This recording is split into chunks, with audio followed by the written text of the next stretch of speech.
एक बार बादशाह अकबर, बीरबल और सभी मंत्रीगण दरबार में बैठे हुए थे। सभा की कार्यवाही चल रही थी। एक एक करके राज्य के लोग अपनी समस्याएं लेकर दरबार में आ रहे थे। इसी बीच वहां एक व्यक्ति दरबार में पहुंचा। उसके हाथ में एक मर्तबान था। सभी उस मर्तबान की ओर देख रहे थे। तभी अकबर ने उस व्यक्ति से पूछा, क्या है इस मर्तबान में? उसने कहा, महाराज, इसमें चीनी और रेत का मिश्रण है। अकबर ने फिर पूछा, किस लिए? अब दरबारी ने कहा, गलती माफ हो महाराज, लेकिन मैंने बीरबल की बुद्धिमत्ता के कई किस्से सुने हैं। मैं उनकी परीक्षा लेना चाहता हूँ।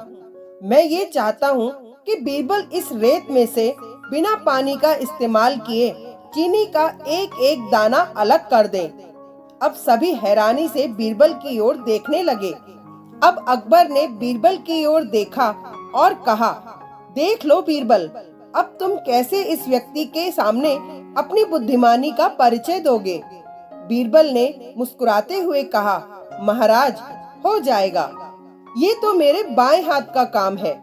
अब सभी लोग हैरान थे कि बीरबल ऐसा क्या करेंगे कि रेत से चीनी अलग अलग हो जाएगी। तभी बीरबल उठे और उस मर्तबान को लेकर महल में मौजूद बगीचे की ओर बढ़ चले। उनके पीछे वह व्यक्ति भी था। अब बीरबल बगीचे में एक आम के पेड़ के नीचे पहुँचे। अब वह मर्तबान में मौजूद रेत और चीनी के मिश्रण को एक आम के पेड़ के चारों तरफ फैलाने लगे। तभी उस व्यक्ति ने पूछा, अरे, ये क्या कर रहे हो? इस पर बीरबल ने कहा, ये आपको कल पता चलेगा। इसके बाद दोनों महल में वापस आ गए। अब सभी को कल सुबह का इंतजार था। अगली सुबह जब दरबार लगा तो अकबर और सारे मंत्री एक साथ बगीचे में पहुंचे।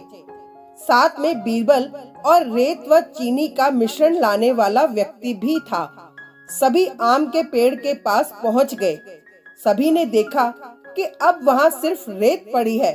दरअसल रेत में मौजूद चीनी को चींटियों ने निकालकर अपने बिल में इकट्ठा कर लिया था और बची खुची चीनी को कुछ चींटियां उठाकर अपने बिल में ले जा रही थीं। इस पर उस व्यक्ति ने पूछा, चीनी कहाँ गई? तो बीरबल ने कहा, रेत से चीनी अलग हो गई है। सभी जोर जोर से हंसने लगे।